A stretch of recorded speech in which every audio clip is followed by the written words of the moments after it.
Selamat sejahtera, peace be upon you. Ladies and gentlemen, welcome to Asia Water 2020 Sustainable and Cost-Effective Water Resources Development Virtual Conference. I'm Pravina and I'm your MC for today. Before we start the webinar today, there are a few rules that we have to adhere. All microphone and video of attendees have been muted. If you have any question, please wait for the Q&A session or do list them down at the Q&A box. If there's any internet disruption during the session, kindly be patient and try to sign in again. Without further ado, let's welcome our moderator, Dato' IR Haji Muhammad Nasir Muhammad Noor, Director General, National Water Research Institute of Malaysia, NARE. Dato' Nasir, the floor is yours. Bismillahirrahmanirrahim. Assalamualaikum warahmatullahi wabarakatuh. And very good afternoon.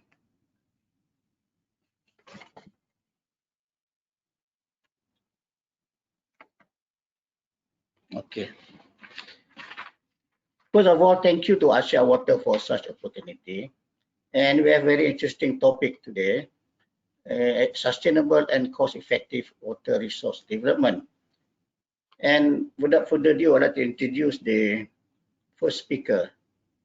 Is a very prominent speaker is Dr. Salma Zakaria, fellow from Academic Science Malaysia, ASM. She used to work with actually my boss at my superior at DID before she became a DG of NARIM. And also she spent some time overseas at the UNESCO at Bangkok. She has very vast experience in water, national, local, and international. And her topic today is same as our main topic, is sustainable and cost-effective water resource development. Please, Doctor, the screen is yours. Thank you, Yang Bawagi Datuk Nasir and the organizing committee. Can I have the first slide, please? As is the norm, normally I will go on overall rather than this, details. And if you look at when you talk about sustainable and cost-effective water resources development, what do we have in mind? Is sustainable and cost-effective, is it mutually exclusive, or can you look at it together? Because when you look at water resources, then you are looking at the sources of fresh water. Then it can cover surface water, groundwater, rainfall, of course, storm water, inward sea, and wastewater. Yeah? And cost effectiveness is trying to come to an optimum cost so that we can have reasonable cost when we pass it on to the consumer. And when you talk about sustainable, then it is at a level that we can have a sustained and a continuous supply. Next, please.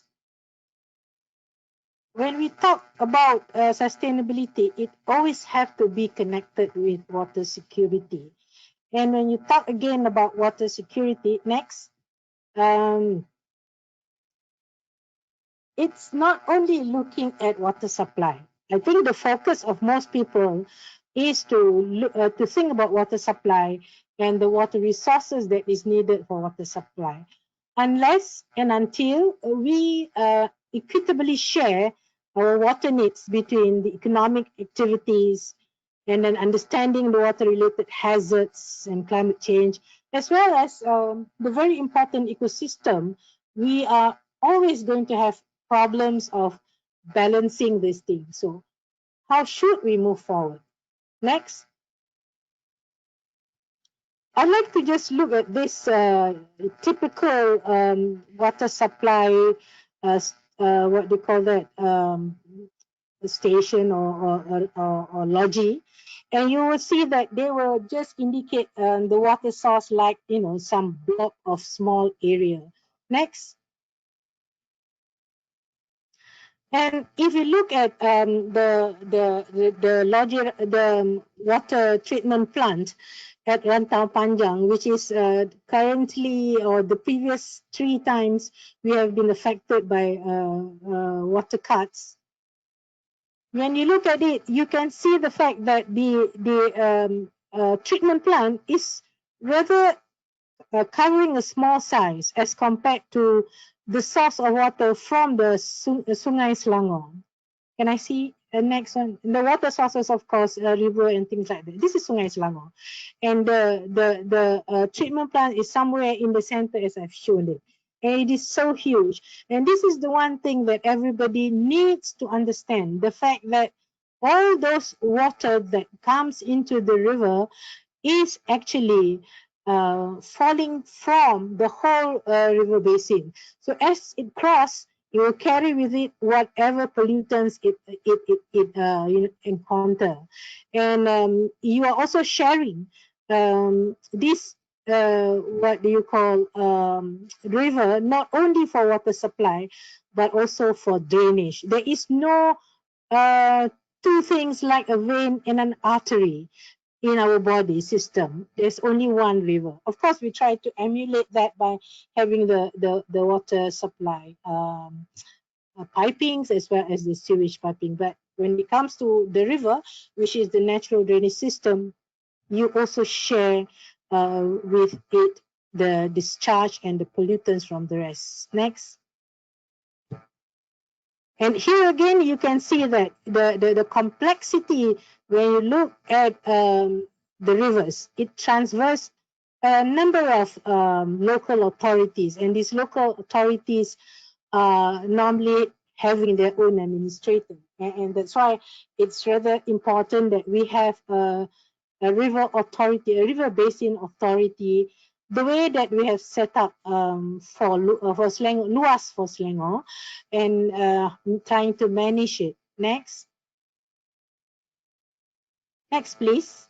And you know, once you understand what how the river flows and what is a river basin, then you will realize that each and every one of us are from a river basin, and it comes from the very small river basin in Malaysia. Talking about Malaysia, and I got this. This is from the ID headquarters.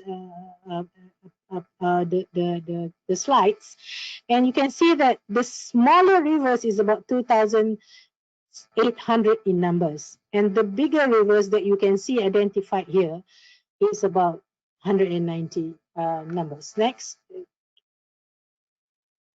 And you have to, next please, and you have to balance, just next until you get the full slide.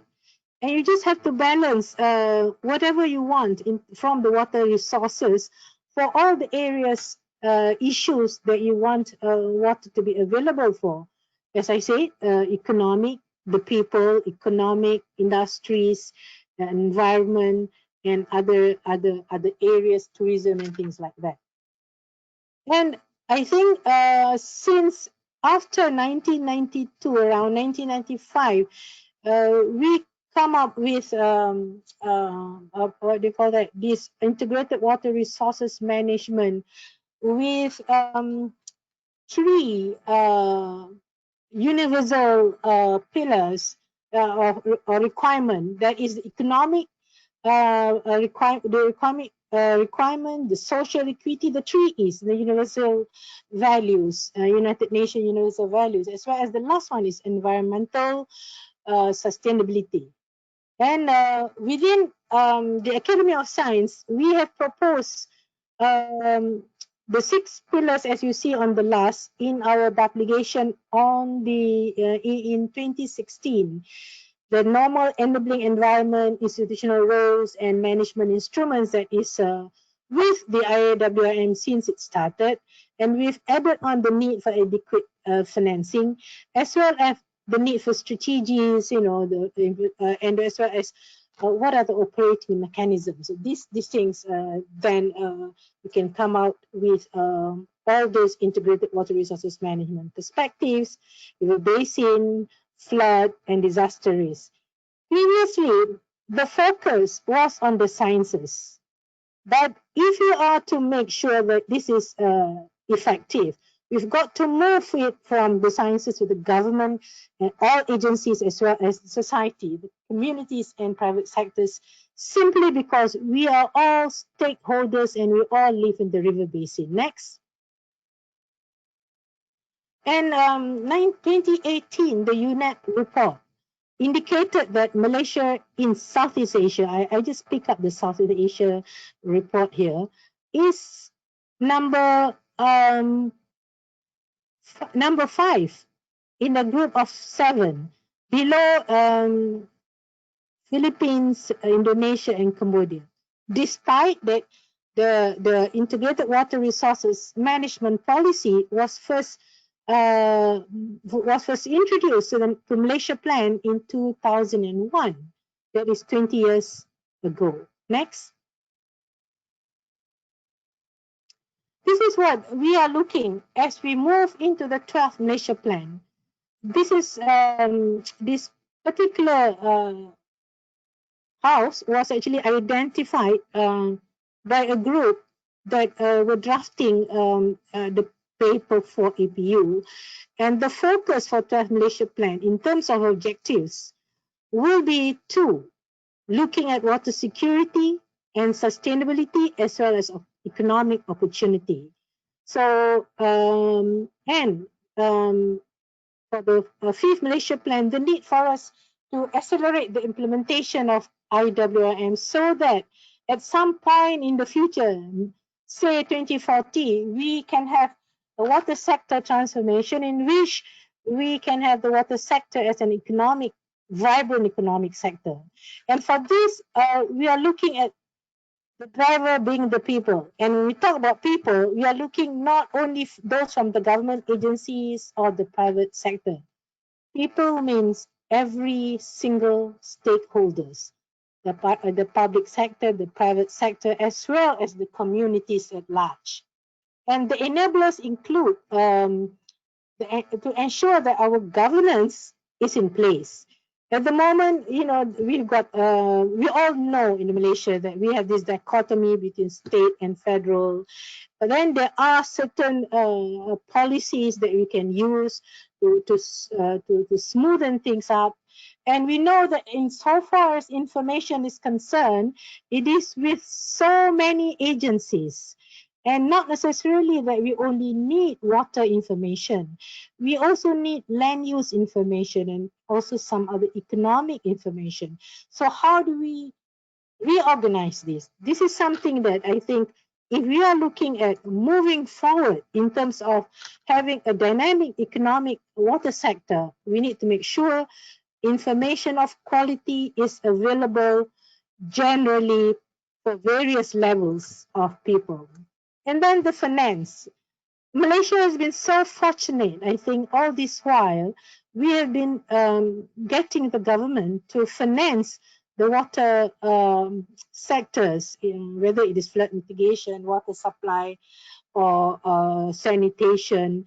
But this is not sustainable. So, talking about sustainability, we have to look at alternative water financing. Here is an area in which we have to find out what are other alternative financing that others have used in their countries or that we can come up in our country, those that are pertaining or quite familiar with our culture, things like wakaf, small financing, things like that, and other things, yeah?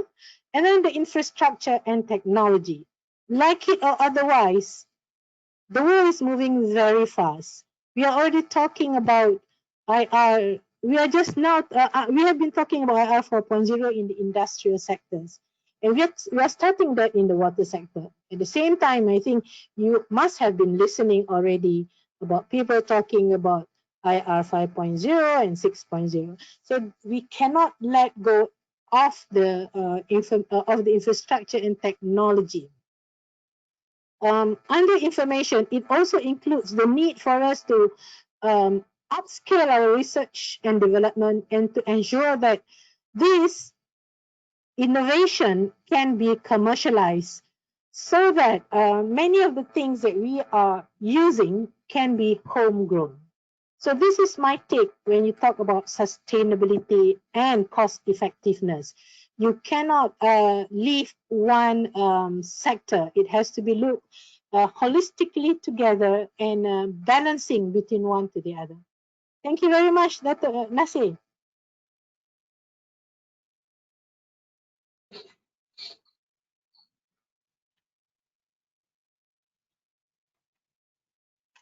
Thank you, Dr. Salma, for very interesting topic and presentation. Sure is a very complex ecosystem, the river basin. The last that she did mention, the sustainability based on the governance, RDCI, finance, and infra and tech. Beyond 2040, the transformation of water sector is being looked upon by various agencies, especially by EPU, nowadays in Malaysia. And we move to the second speaker, Puan Aslina Amir. She's a Principal Assistant Director with LUAS, or Selangor Water Management Authority.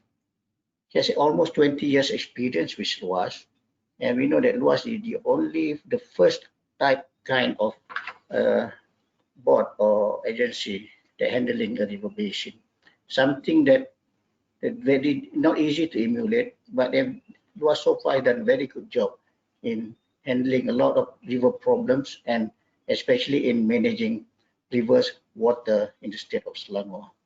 Without further ado, I would like to pass the screen to Puan Aslina, please. Okay. Okay. Bismillahirrahmanirrahim. Assalamualaikum warahmatullahi wabarakatuh. Okay. Terima kasih Datuk Engineer Haji Muhammad Nasir, selaku moderator, and all the audience. So today's topic is about water resources security management for Selangor, Kuala Lumpur, and Putrajaya.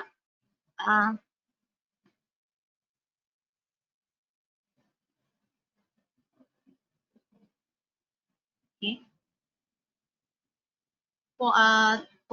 In terms of LUAS perspective, okay, the contents is about the background of LUAS, mandate, function and jurisdiction, issue and challenges, water resources security management strategies that LUAS has developed, and also the summary. Next.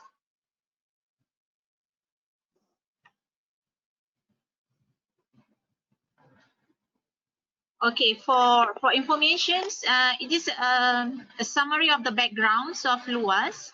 As we know that LUAS is the only one authority that has passed the Selangor State Assembly on 9 April 1999, and for information that we has amended the enactment on 2020 on 9 November 2020, and we are the agency that manage the 7 main river basin in Selangor, which we know that Sungai Selangor main river basin is our main water supply. And actually the total river that covered in Selangor is about 1,025, and the total length is about 3,900 kilometers. So it is all the responsibility of LUAS to manage all the water resources, including the waters in the rivers, groundwater, and also the coastal waters. And from the infographic that I've shared here is the function of LUAS. It's about 17 functions, and is also managed for the quantity and quality, the environment ecosystem, the demands. Integrated approach is one of the components that very important in integrated river basin management, monitoring and enforcement. So in the right side, actually the total water that has been used, and now for water supplies is nearly 5,000 million liter per day, that for 2020 now. And we can see actually we just utilize about 34% of water, and we still have about 66% actually for harvest for our water resources. Next. Next. Okay, this is the mandate. I think this is what we are LUAS. Then we are also managed based on our enactment. Actually, this is the requirement that in our enactment in section 6 Luas enactment, that all the powers that we have from the enactment, and as we know that according to the federal constitution, the state directions is land and water resources is belong to the states. And then Luas also has approval from the MMKN, our state executive committee, that our technical committee also the implementer for the national water resources policies. Okay, next.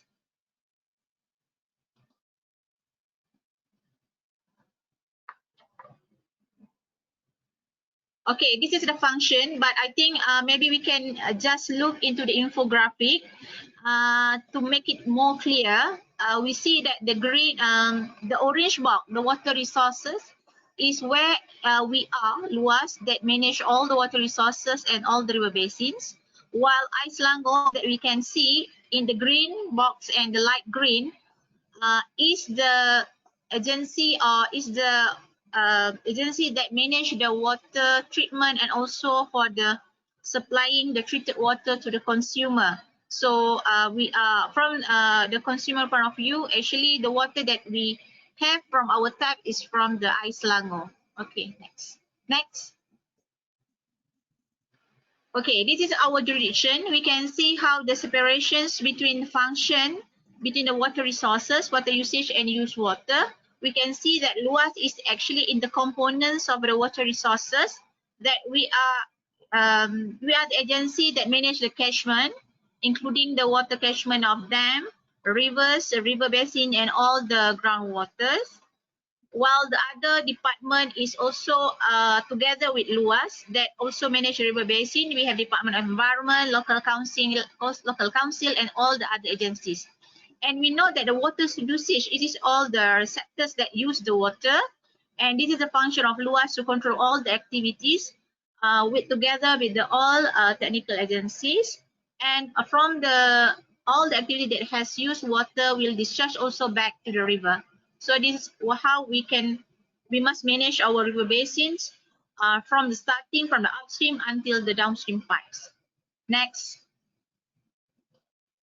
Okay, as we know, this is the list of issues and challenges, and I think for Selangor 2020 is the most challenges for us, because I think everybody know we have a lot of pollution that disrupt our water supply. So I think this what list of issues that has been we know that has been we know that is in our river basin, because I think when we have too little water also we have a problem, and when we have too much water also we have a problem. So actually how to balance it in development and also to protect our water resources is very important. And this is come out with the IWRM, how we manage together with all the authorities and also all the stakeholders, including the communities. Next. So this is the main things that I want to share with all the audience, the water resources security management strategies. And actually to strengthen the water security, we need to build capacity, adaptability, resilient for the future planning. And as we know, water resource management or IWRM is the process that will plan, develop, and also manage our water resources in terms of quantity and the quality across all water users. Next. Okay, this is 8 strategies that has been planned by Luas and also has been implemented on site. Okay, next. Okay, this is a policy actually imposed in all what kind of strategy that has been developed actually is a take into account of 4 policy in the IWRM. The policy 1 is ensure sufficient water, policy 2 ensure clean water, and 3 is protection against flood, and 4 is environmental conservation. Next. Okay, for number 1, we have the integrated surveillance and action. Actually, this is as we know that now we have the Sumber Air Negeri Selangor or 24 hours monitoring. Actually, the purpose is to monitor critical river basin, including the dam, water catchment, also the pollution sources, to avoid the water treatment plant shutdown. Actually, the Sumber Air, actually the the platform that we has established by the Selangor State Water Resources Pollution Emergency Committee, chaired by the Environment State Exco. So it consists of technical agency like Department of Environment, we have Department of Irrigation, we have the SPAN together, and we have also the local authorities together to manage the basin and monitor the basin itself. Next. Okay, this is how we can see in Selangor we have the red code and the yellow code. Actually, the red code means that the pollution incident that caused the water treatment plant shutdowns, and the yellow code means that the pollution incident that solved without water treatment plant shutdown in the downstream. So from the pie chart, we can see that actually the totals of incident actually occurred is about 25. And then 10 is occurred, then make it the water treatment shut down. However, for the 15 incident that LUAS and all the agency can solve the problem and it's avoid the water treatment shutdown in the downstream part. So in Selangor, we have the platform of WhatsApp Sumber Air that goes to all the agency. Every time the incident happen, even in the yellow code, all the agency will activate their action together. Okay, now LUAS, we have the Panta Squad that patrolling all the river in Selangor in 24 hours. Next. So this is governance structure. I think I just shared this governance structure is already established in Selangor. So the board director is with the chief minister as our LUAS, and we have the state secretary as our technical committee. And for the conservation, we have the ESCO of Infra as the chairman. And this is the committee that is in charge on the Selangor Water Resources Emergency Committee, and is for the River Basin Management Committee. Next. Besides having all the integrated surveillance, we also need a mapping. I think this is a most important database that we have, that we know that what kind of activities along the 50 meters of the river banks. So for now, LUAS has managed to develop for the inventory for along Sungai Rincing, Beranang, Kelang, and Damansara and Sembah. And now we're still in development on the Sungai Selangor, Langat, and also Sungai Buloh. So with this inventory, we can manage our river bank, including the river reserve, and we can have integrated enforcement with all the agencies. Next. Okay, this is strategy number 2. Besides that, we also gazette all the zone of protection. For information, we have 7 dams that has been gathered since 2010. And for the river reserve, actually, according to section 2 enactment, LUAS enactment, actually, the total river reserve, according to the total of the river, is about 1,025 rivers in Selangor. And then for management of alternative water resources, I see everybody know about HORAS in Bestari Jaya. So most of them has been gazetted as alternative water resources. Okay. Besides that, we also have the sensitive area that include the firefly habitat in the Kampung Kuantan, also has been gazetted as zone of protection. Next.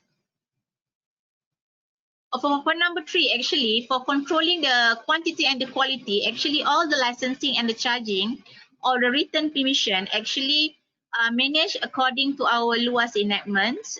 So this is how LUAS control the activities that will give impact to the water resources in Selangor. Next. For number 4, in terms of the policy wise, based on the section 43, actually in the Selangor, we have approval from the state government to ensure that natural physical condition of rivers, lakes, and ponds is preserved and unaltered. So based on development, based on natural physical condition. So we can see that from the Selangor River Management Strategy Policy, we want the river is in front of our development, but not in our backyard. Okay, next. For number 5, in terms of legal and enforcement, in Selangor, we have the LUAS enactment actually, and recently it has been amended. So from the amendment actually, from the review, we have increasing the legal prosecution. We have still the higher compound to half of the fine.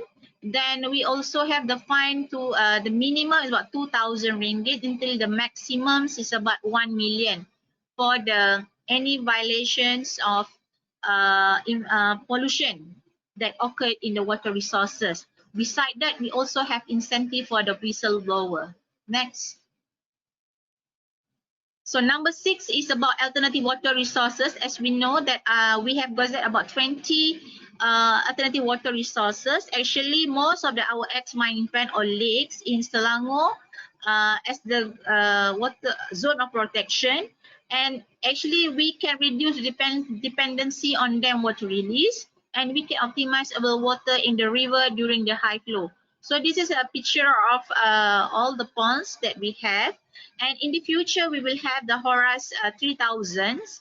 And also the next project is developments of Rasau project in the future.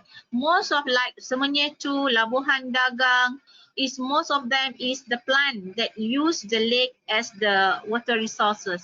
Next.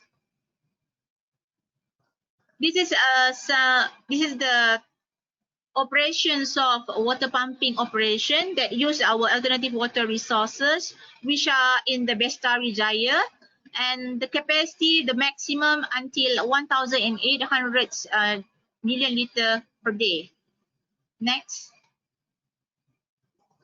This is what kinds of types for the water treatment plants in Selangor, which are using water as the storage now in the ponds. This is from the Pahang, they go for the Langat 2. It is inter-basin water transfer. And we have Semenyih 2 and also the Labuhan Dagang. So for information for these types of pond, actually we have gazette as our zone of protection to conserve and protect the catchment. Next.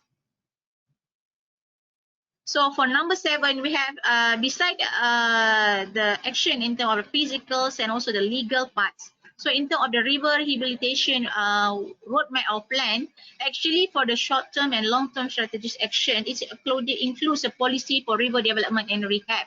So we have the strategy. Actually, we are encouraging to have the river community along the river. So we have the strategy number 1 for the physical development. Actually, we are encouraged to have the environmental friendly approach, and we are encouraged to have a trail. We know that now they are embarking to have the national trail along the river. Okay, next. For number 2, we have the policy that has been developed and to be imposed in next coming year. Yeah. Actually is implementing polluter payer principle, zero discharge policy, and once we also look into the control on the silage discharge with the local authorities. And for number 3, actually is about the stakeholder involvement and public awareness. Is about empowerment of the river community. As we know that we have the Friends of River program, and on 26th of September, we have launched in Friends of River at Selangor. And now we have about 40 community that involved in managing of our rivers together with all the agency. Next.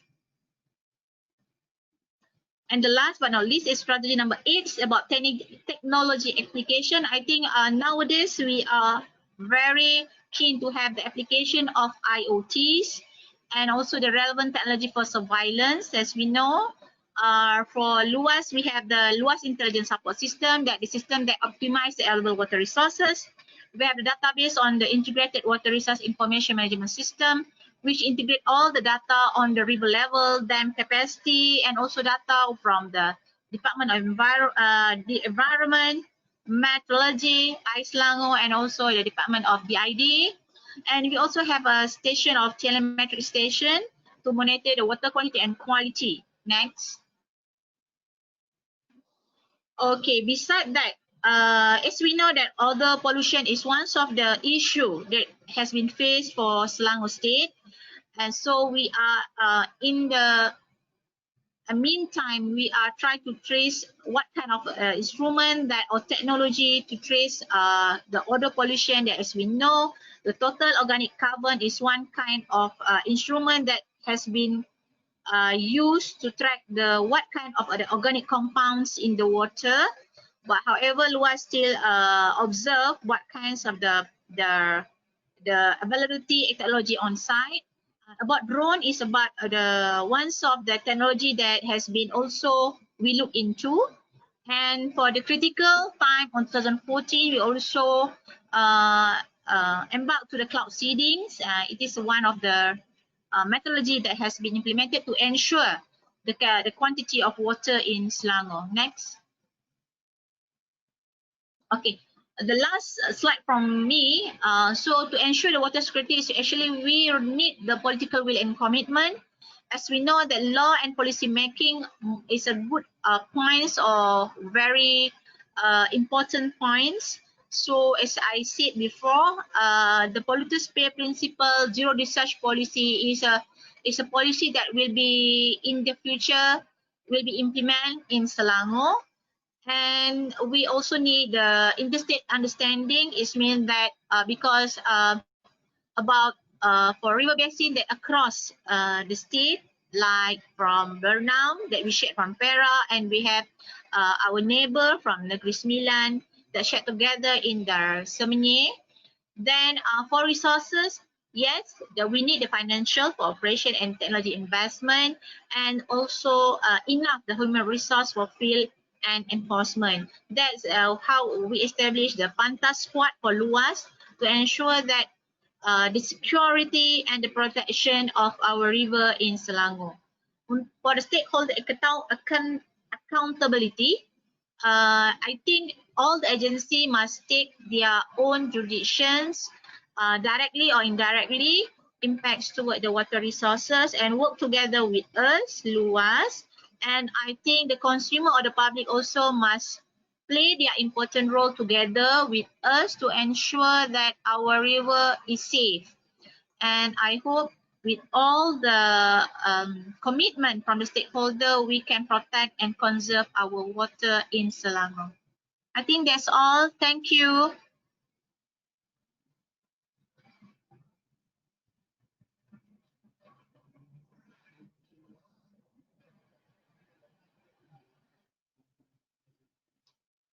Thank you, Puan Haslina. And in short, I would say that LUAS have a very good 8-year strategy to handle the river basin and water in Selangor.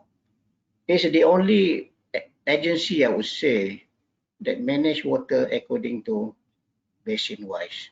Unlike DID, when I used to work, we manage according to district-wise.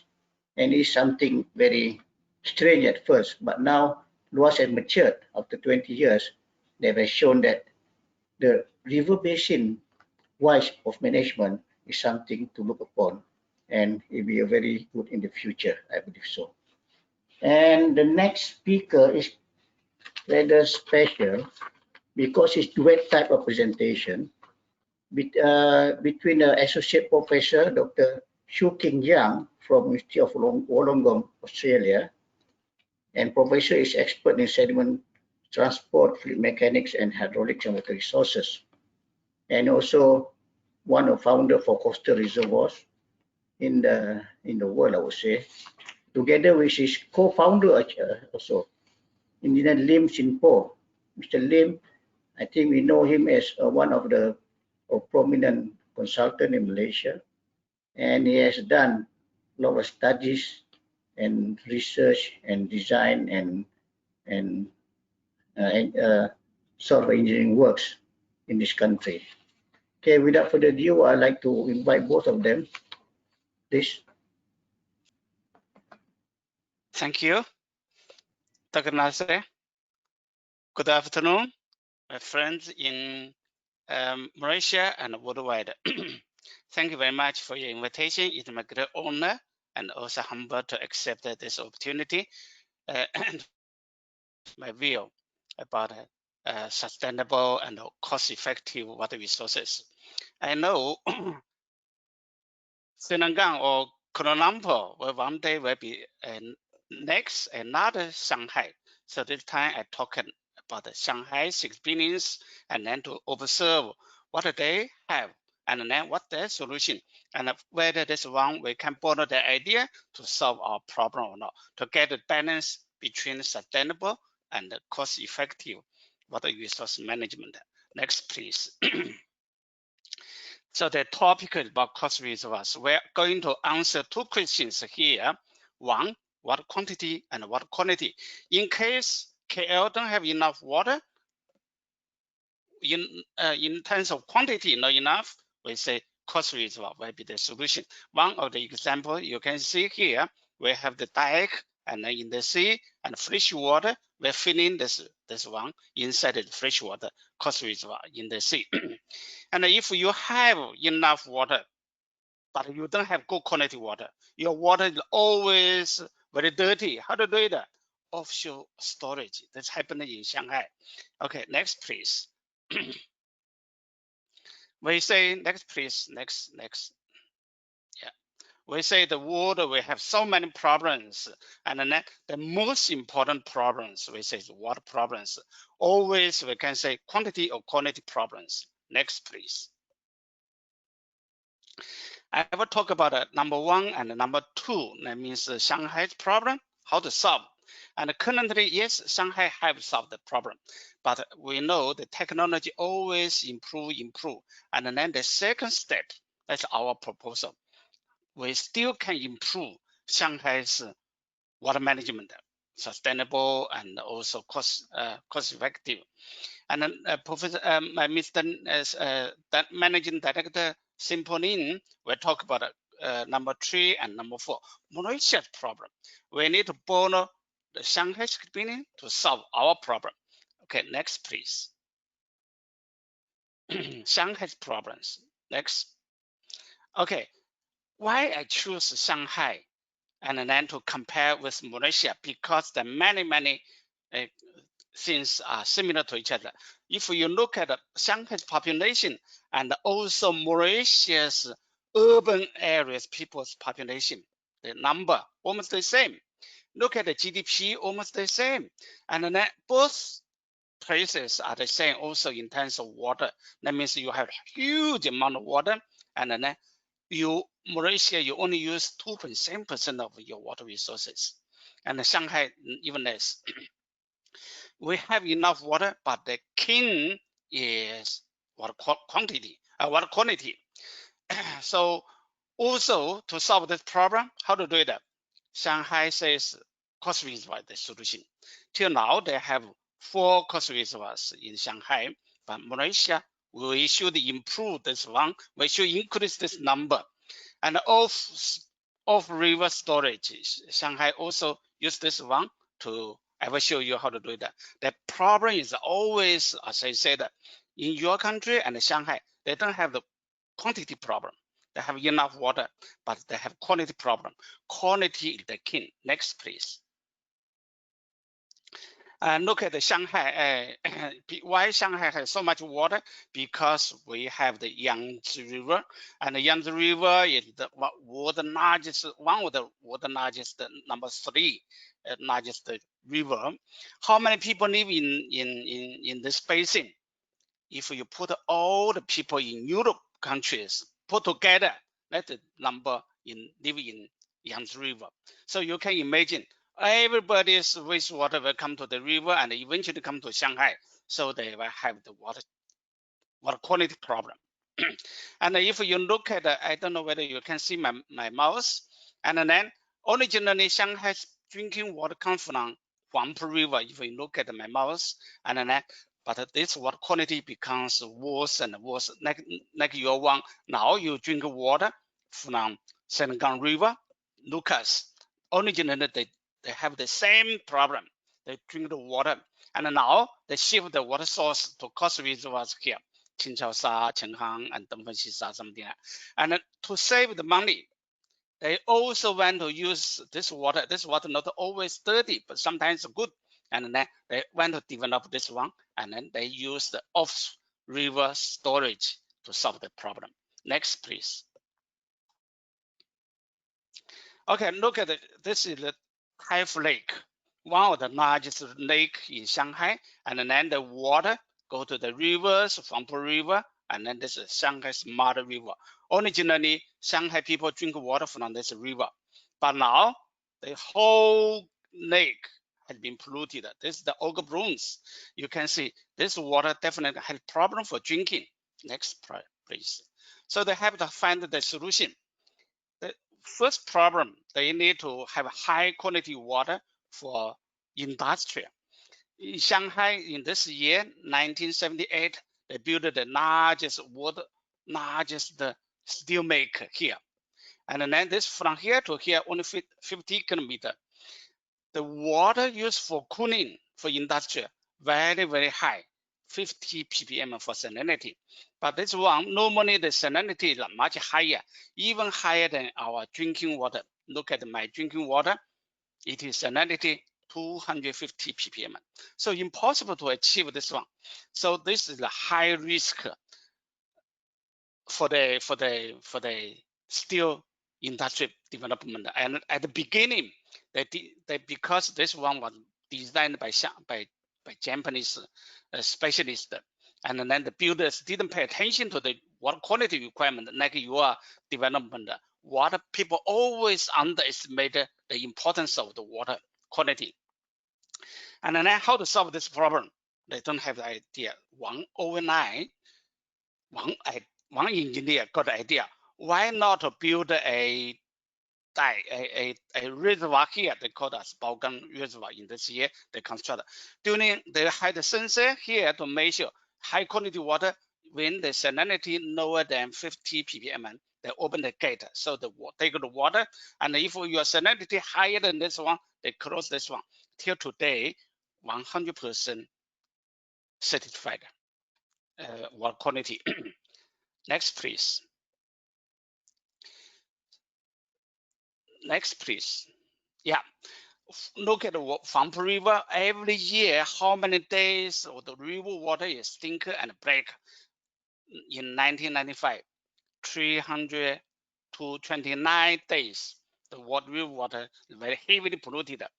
At that time, as I said, people drinking water, Shanghai people drinking water like you drink water from Selangor. They have the same problem. And then how to solve this problem? Next, please. Finally, they say we should shift to the Yangtze River to build the coast reservoirs here. Next, please. And then that's the information for Yangtze coast reservoirs in Shanghai. Next, please. And then this is the basic information. Now you know it is in terms of quantity. Also meet the one coast reservoir can supply the 75% of Shanghai's water demand. Next, please. And then the Shanghai people need to get the balance, because yes, coast reservoir can supply sufficient water to Shanghai, but far away from the western part. The western part, they still want to use the water to drink for drinking. And then they want to use the Huangpu River's water. That is not like your Selangor River, not always dirty, but when it frequent, they had a problem. For example, in 2013, generally they had chemical problems, pollution. February, the dead pigs found and vast mass fish dead observed. So this have big problems for water supply. How to do? Next, please. And then they build a lake offshore reservoir.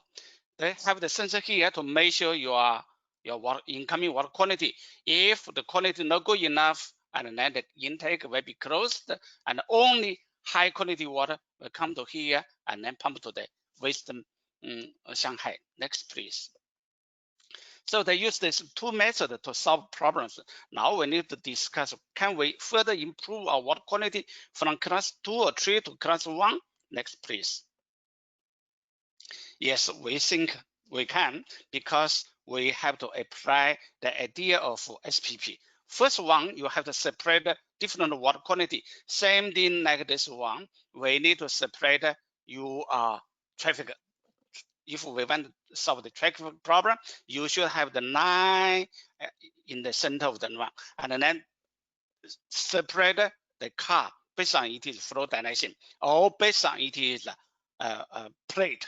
If you are the local plate, I want to reduce the traffic jam in this area, and then I will say only the local car can come to this side. Outside your plate, you should go from other places. This is the idea we should follow. Next, please.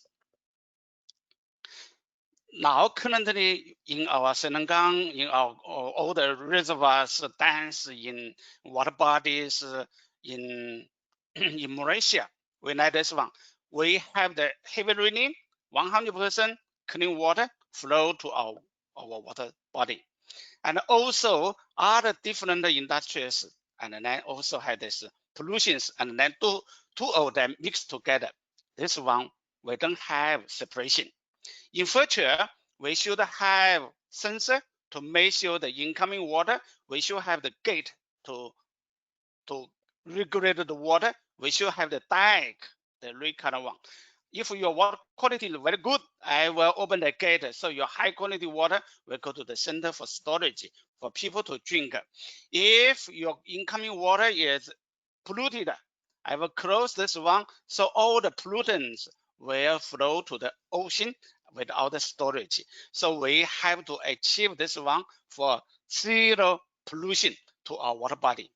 Next, please. So this the ideally we have this is our lake or our reservoir or dam, and then we should have one more dike with our gates, and then we should separate our water, and then we should have protect our clean water. Look at the Selangor. Now what things you can do, what things you can improve. You need to protect your clean water. Now you don't protect your clean water, and then we need to improve this one. Next, please. For example, this is the YANGTZE Lake in this area, and then we can do this one. Use the SPP strategy to improve this one. Next, please. This is the rivers, and then I will use this shaded area as my protected area. This one is a wetland area, wetland area. I will have one or three intake gates. High quality water come to the protected area for my wetland pre-treatment. If your water quality not good enough, next please. I will close the gate so the polluted water will go to along this river course to the ocean, please. So we can quickly restore the water quality. For Shanghai's coast reservoir, in 2005, I suggest this one to Shanghai government. You take the water intake here, and then to distribute the water to this island, and use the agricultural wetland. After this wetland, purify your water, and then all the clean water will go to the infiltrated by this system, and then you get this first class water quality. Next, please. Okay, Malaysia. Simple, sorry, I used too much water, too much time. Simple? Yeah. Hello. Right, so I shall continue take over from Prof. Yang. Prof. Yang just now has shared with you some of the typical problem that Shanghai has faced previously. They have a water quality problem that all day they used to use the water from Wangpu River, which is very heavily polluted. And in 1995, they decided to do a research, and they eventually constructed the Qingchaosha Coastal Reservoir, which I think some of the experience we can be used, adopt in Malaysia. So Malaysia challenges and action plan next. So this calendar sounds, this year is not a very good year. And despite the COVID, some people also suffered from many rounds of water disruptions, as highlighted. Next. So this is the two river basin that we're talking about, the Sungai Selangor River Basin, which is having a river basin's area of 1,936, close to 2,000 km square. So it's quite a sizable river basin that there are a lot of activity, and the dotted color red there is where is our LOGI, our water treatment plant. Yeah. So and next we have Langat River Basin, almost equivalent size of 2,312 km square, and also you can see our water treatment plant are located along the rivers. Yeah. So whenever the rivers are having water quality problems, so the treatment plant has to shut down. So this is the issues that we have where your river intake is sitting just next to the river. Next. So this is all the paper cutting that throughout the events, you know, we are talking about tons, we call it tons. Whenever the pollution's order exceeded 1 ton, then the operator decided to shut down the plants. And next. And you see the many places where very far upstream, Kundang, you know, very far upstream will affect the downstream. Where some 50 hundreds of kilometers down will also be affected. Next. Of course, sometimes also due to the maintenance issues. Next. Same to the Sungai Semenyih, Bukit Tampoi site. Also, very often there are these activities, industrial activity that causing pollutions. Next. So we are sort of like mostly a firefighting now at the moment, discharging this prohibit waste discharge, and you can see a lot of sewer manhole was sometimes being used to discharge certain pollution into the manhole, causing problem to the wastewater treatment plant. Next. And this is another one, Sungai Gong, very famous, and now is under the lawsuit. Next.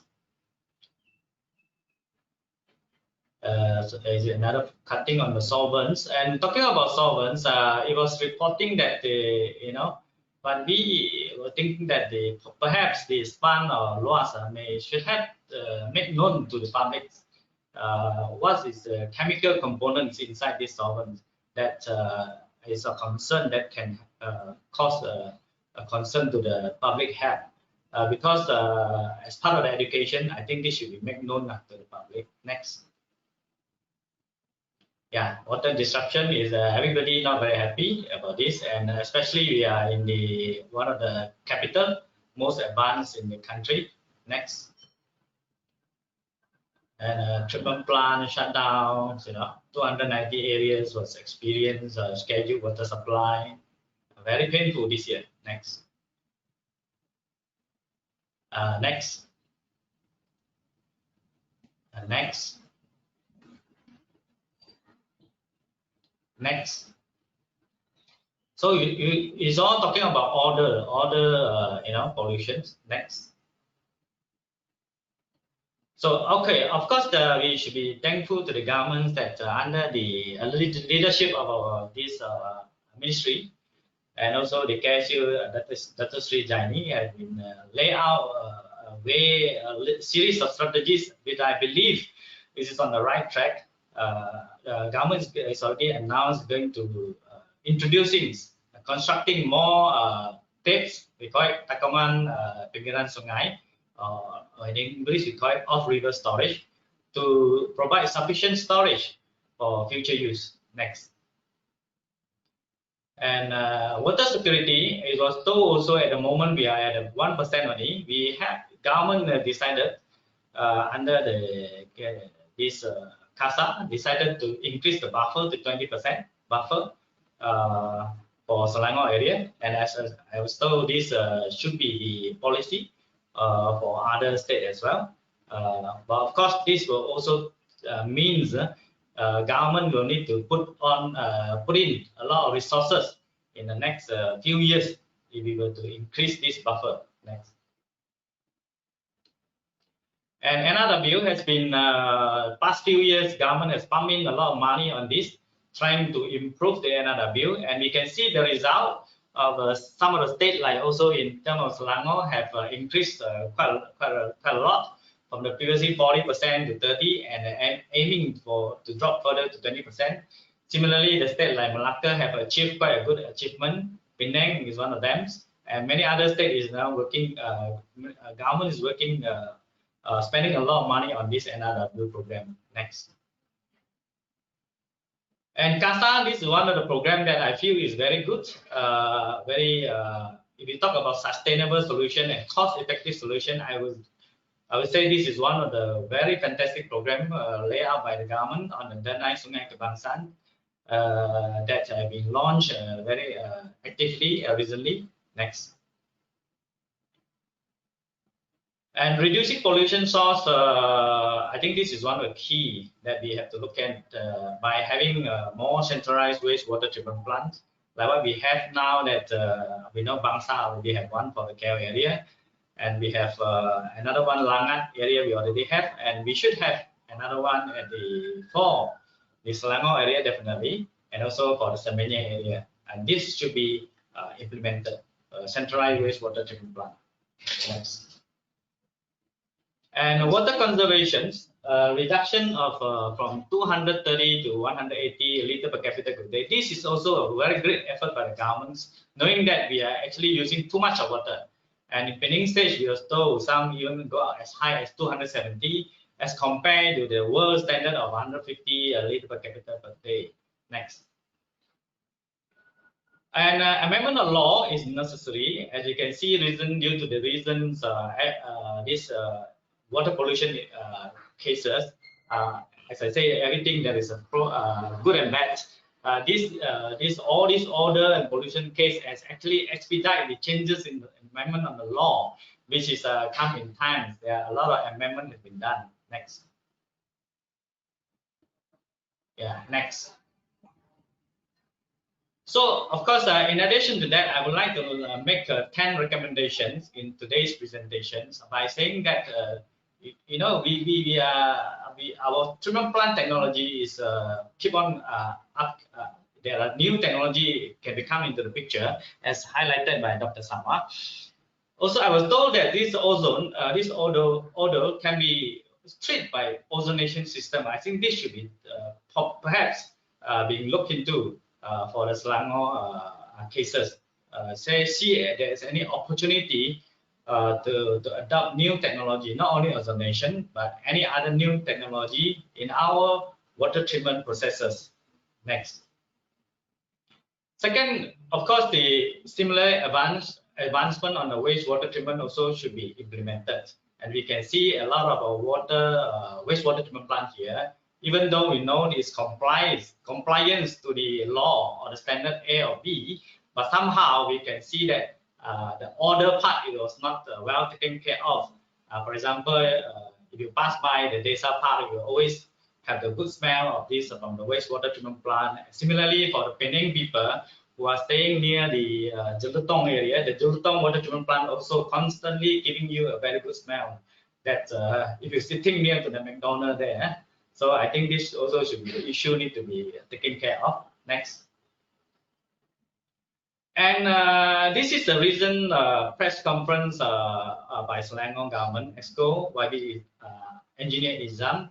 He has mentioned that in this Sungai Selangor and Sungai Langat River Basin, there are totals of 15,331 factories that having discharge to the our rivers, out of which there's only 223 registered with DOE. That due to the registration, any discharge less than 60 meter cube are not required to register to DOE. And he personally highlighted that LOAS is looking into this to filling the gap to regularize these factories along this river. And these factories are those SMEs that we know that they have established this factory long ago, probably 30 years in the river basin, and they started from small, and perhaps their previous wastewater treatment system also is obsolete or maybe need some upgrading. I think this is the root of the problem that I think we have to look into, to introducing centralized industrial wastewater treatment plant at a certain existing industrial zone, so that we provide the facility for this industry player to discharge, rather than they discharge illegally and get caught and eventually can end up in the jail. So I think this is another aspect that I would like to recommend, that perhaps the state government can look into this. Next. Next, please. And another, go back to the previous slide, please. Number 4. Number 4, actually there are a lot of private corporates in Malaysia are very keen to provide or participate in river corridor management. For example, if you know that this, we know pretty well that this Sungai Selangor is one of the major water source for the people here. So we should, what I call it, put this area as a security area. That means we can, since just now the last officer has mentioned, saying that this river buffer has been gazetted, so we should fence out this river reserve, fence out and put it as a security zone under the control by the and the private. I think they are more than willing to come in to manage this river corridor. But of course, here we are talking about sustainability. We have to come up with a very good what I call it, proposal, so that it's sustainable in terms of OPEX. It doesn't, so that it doesn't incur a lot of operation costs to the government. I think this is definitely the private. There will be a lot of private companies interested to come in, because we are talking about huge opportunity that can be utilized along this river bank. Next. And yeah, the Shanghai experience, obviously, this is the one that we can, what I call it, follow. This Qing Chaosha Coast Reservoir. I have personally visited this site for almost 5 times. And one of the fantastic places is this, you see the Yangtze River. If you name any kind of pollution you have, it can't be better than our Sungai Selangor. There is also water in the main river is also very turbid. But after getting into this reservoir, the sediment tends to settle in a very beginning part of the reservoir, and when it reaches the tail end of the reservoir, water becomes very clear. So this concept, if we, depending on the size of the river basin, we can, and the river, we can use it for our river intakes design. Traditionally, we size our river intakes, just directly near the river. Perhaps for the new water intake design, we should have a temporary storage, like kind of 5 to 7 days storage. And this storage can be used, can be designed on an elongated shape to allow sediment to settle in the front part and use the wetland pre-treatment to further filter the pollution before it pumped to the aeration and the water treatment plant. Next. Number 6, also, as we mentioned, I am the co-founder of the International Association Coastal Reservoir. I have been promoting coastal reservoir in Malaysia and also other countries like Indonesia, India, Taiwan, and even Cambodia, to try to adopt this coastal reservoir concept. Which can see there are a lot of opportunity even in Malaysia. Many places, last time we say that we don't have enough water, that now that we say that we actually have a lot of water, but see, only thing that we see how to create the storage to store it. And another aspect is we should also look into how to design a coastal reservoir even for agriculture purposes. Next. Next. So, and then we are talking about all these things is meaningless if we are still sticking on to current water tariff. We know pretty well that our water tariff is highly subsidized, one of the lowest in the regions. We should have to revise it. Putting politics aside, I think people understand that our water bill is timely, that we need to revise from stages. Next.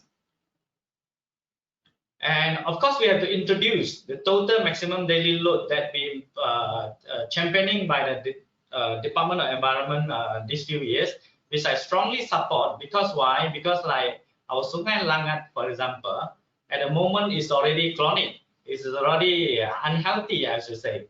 is in the class 3 or even some parameter in the class 4. So if we were to continue allow industry to discharge even at the standard A, I don't think this river can take it anymore. It is like this already reached the maximum capacity. Similarly for Sungai Selangor. So we have to not only introducing, we have to start enforcing and practicing this total maximum daily load concept for not only for these 2 river basins, for all others the river that being our main water source. Next. And also we have to also seriously look into promoting or even compulsory implementing of this zero discharge concept for industry wastewater discharge for Sungai Selangor and Sungai Langat. Similarly, for some other area like in the Strait of Johor, this should be look into it seriously and implemented. And for new industry area, this concept should be promoted. Next. And number 10, of course, I would like to see this denies, the 10,000 kilometers of denies can be implemented as soon as possible. If we were to encourage private participation by introducing certain kind of tax incentive, like the green tax that we have for solar panel, meaning to say if the company is contributing certain amount of money, like for example 100,000, this 100,000 is 100% tax exempted for contributing for the Danai Sungai Kebangsaan program. So if we do this, I think we can expedite the achievement of getting 10,000 kilometers Danai in very more faster space. Yeah, so these are the 10 recommendations from me that we hope that the agency and governments can seriously consider this. Thank you very much. Thank you.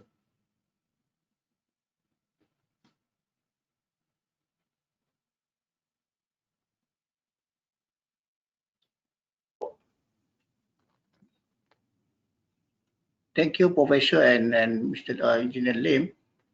Thank you, Doctor. Okay, just a little bit wrapping on the both speakers. It's good to see that Shanghai practicing the separation so that water quality, the good one can flow into the strategic water body, and the less one can flow other way else. And Engineer Lim also touched on the strategy that ministry did. Only there one more important thing that is to increase the reserve margin. Actually, ministry also go for water highway or national water grid. This I think want to be have to stress in here. And also the 10 recommendations. It's good that we have this idea coming in.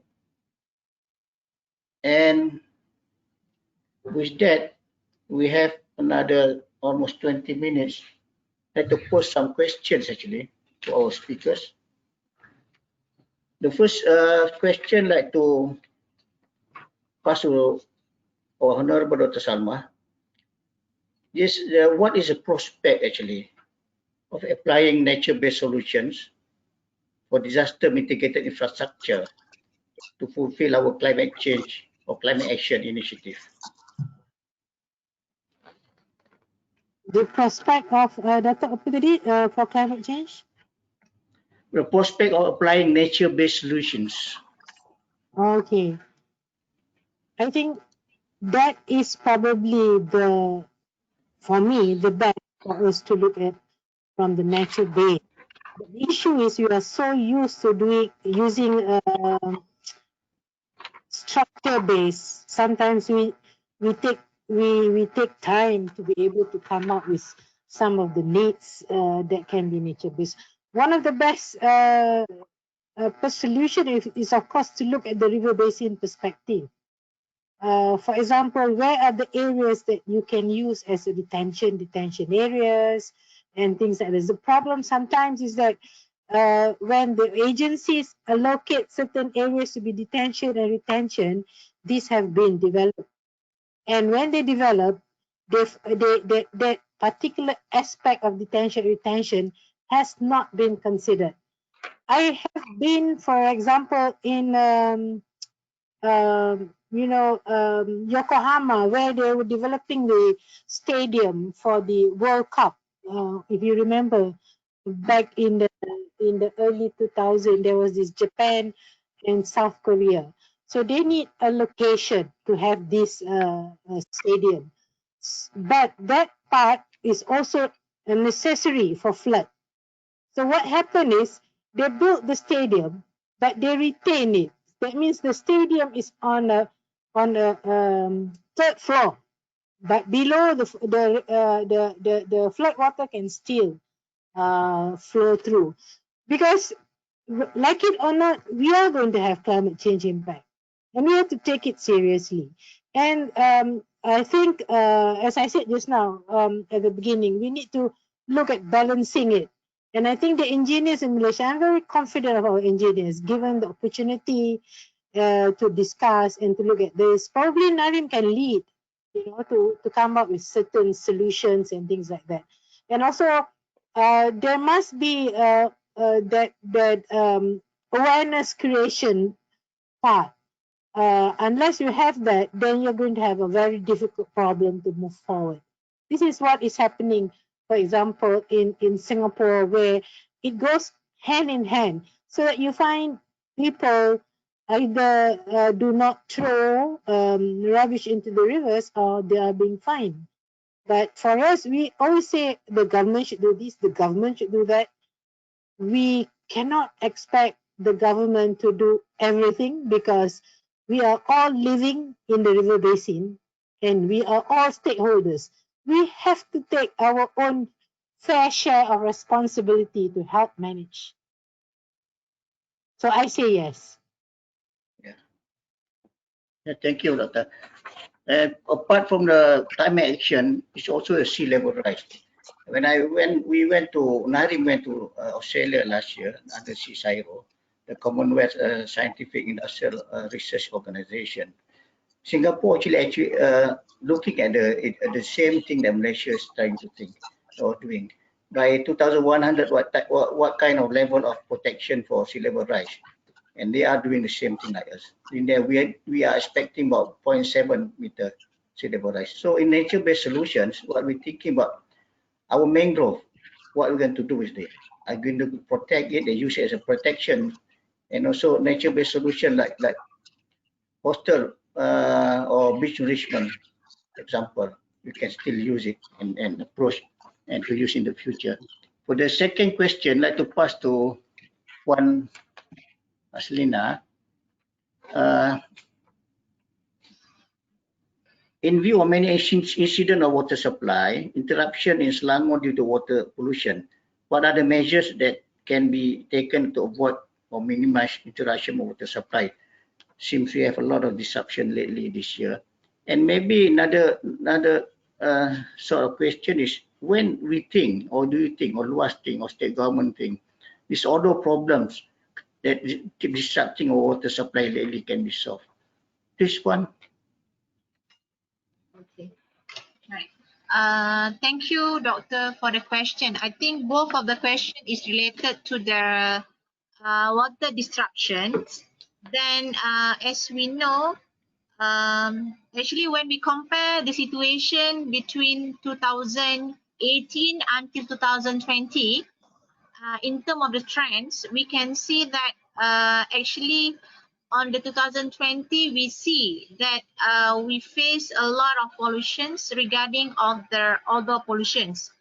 And in terms of the state government and also Luas, in terms of the action, actually, we are enhancing the monitoring. I mean, in terms of the mitigation, we can see that the first one, we enhance the monitoring by using a 24 hours monitoring that the state government agreed to have the Panta squad, which is monitored the river basins 24 hours. And we also using the IoTs or also the drone technology to monitor. I think the technology also can help Luas to monitor, and with all the database, because for info the inventory, it also help us to monitor or to predict where is the pollutions maybe come from. Because we can see that, for example, for the cases of the Kundang River, that we see we can trace the issue at the earlier stage, because we have the people on site. When we have the people on site, we can see that because the order, we don't have any instrument yet in the market that we can detect with the online, because most of the odor problem is because the organic compound in the raw water. So for the time being, we are still seeking to find the reliable instrument so we can install. Actually, it can give the indicator, I mean an earlier warning system to us to predict and to take the action for the prevention. Because I think the Associate Professor of Dr. Shu has said about the SPP, Preparation, Prevention and Protection. I think we have protect actually our water catchment because we have gazette, the river reserve, we have gazette, the zone of protection for our catchment. But then we see that our water intake is in downstream part, not in the upstream part. So we have actually a wide area of the river basin. So we need peoples there in the site, but then at the same time, actually, our state government is also looking into the initiative to ensure that we have the continuous of water supply for all the peoples. And now actually we try to implement in our Sembah catchment. Actually, I think this year, Sungai Gong, like Mr. Engineer Simpon Lim has mentioned, Sungai Gong is quite famous in Malaysia. Sungai Gong, Sungai Gong in the Rawang area. Okay, so nobody know about Sungai Gong, but then in 2020, Sungai Gong is very popular. Okay, so the Sungai Gong actually is in the Sungai Sembah catchment. So in the Sungai Sembah catchment, actually it was in the Rawang area. Is in the basin of Sungai Selangor is about 1,900 kilometers square. Actually, Sungai Sembah is one of the biggest sub-catchment for the Sungai Selangor. That's why the pollution that come from the other sub-catchment going to our main river in the downstream, which the water intake is located. So in the meantime, the state government has tried to use their, in terms of biological treatment. Actually, we just started by this year on November to use the kinds of like the diatom technology. I mean, in terms of nanotechnology, actually, it just started. Actually, is the pilot project. So we want to look into how the biological treatment can treat our river. Then we hope that it will give a positive impact to our river toward the downstream part. It is the initiative that has just been started. Besides, we have the 24 hours monitoring, and we have the static points, and also monitored along all the main strategic point that we know that the risk is there. Because we know that from the inventory, we can know where was the risk actually in the basin and in Semenyih and also in the Selangor River. So, and also the state government also plan to have their infrastructure that actually we can use all the ponds that has been gazetted, because we know that in the Selangor River we have a lot of ponds actually. Then I think Engineer Simpo has been mentioned about their ORS or the tax. I think it was the same, but then it was the same things that also mentioned in their in China, in Shanghai, that off-river storage is one of the things that should be in place in our river basin, because we are not depend only in surface water. It's only on the river, but we must store the water during the high flow, and we can use it actually for our dilution factor also. So for the time being, for the state government, actually we are now for the becoming years, all the water intakes actually we are using the mechanism that use all the ponds with the settling ponds, and then they are using the water from all the storage ponds that has been gazetted. So actually it will secure rather than we just direct extract water from the river. So I think it was the initiative, and that the state government tried to impose and try to ensure that we have the supply for all users. And we hope that all the stakeholders also can play their role, not only the governments, but because I agree with Dr. Salma also, that because we are also living in the river basin, and everybody is living in the river basin, and we must work together to ensure that we have a good water quality. I think that's from me, Dr. Nasir. Thank you, Puan. Very enlightening answer. The third question, the last one to our two speakers, the last two speakers. What do you think the future of coastal reservoir or downstream reservoir?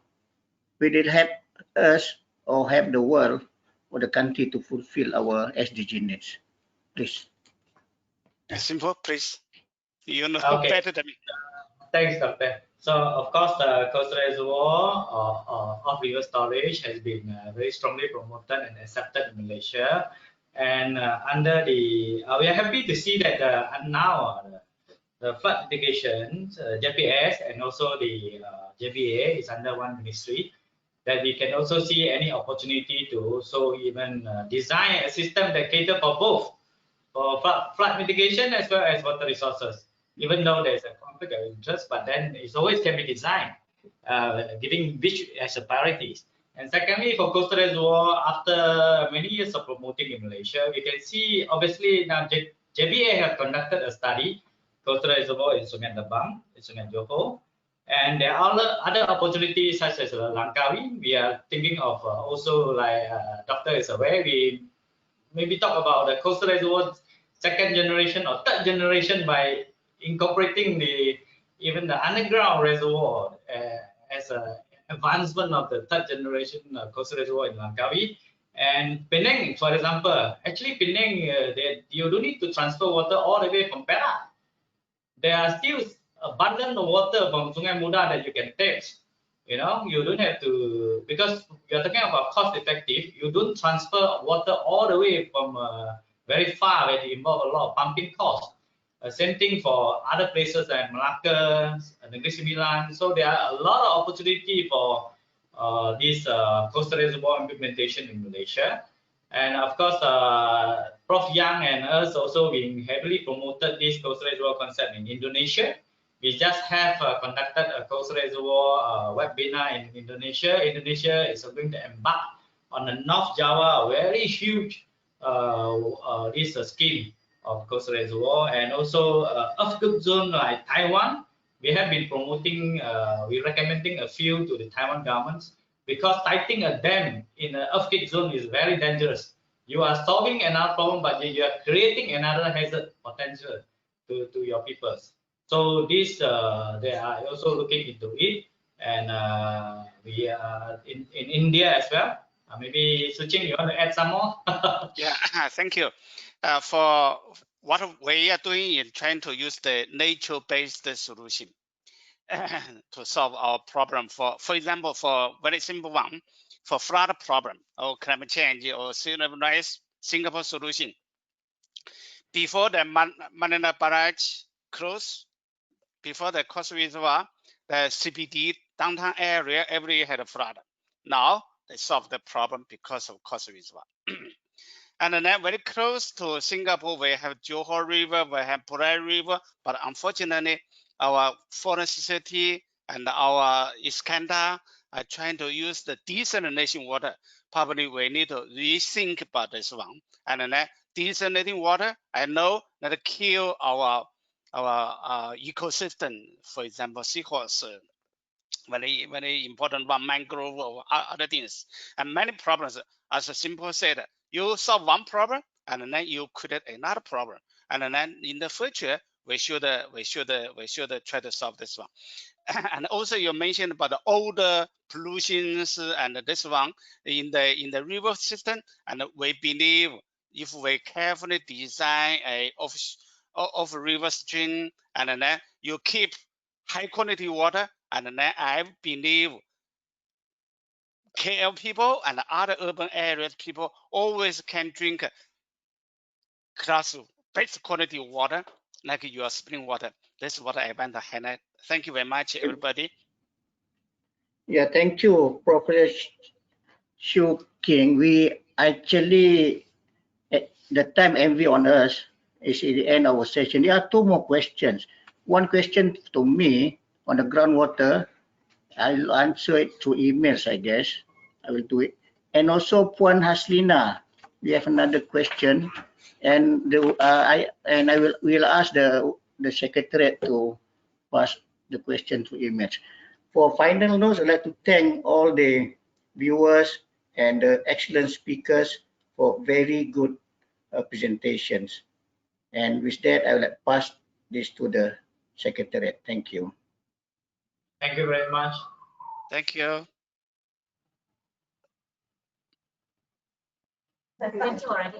Before we end the session today, we would like to say thank you for joining the Sustainable and Cost-Effective Water Resources Development Conference. Please do visit the 109 outstanding exhibitors on our virtual platform, and please have a look at the other sessions such as the Pocket Talk by Indonesia and Vietnam, and the other technical seminars as well. We look forward to seeing you back again. Have a great day ahead.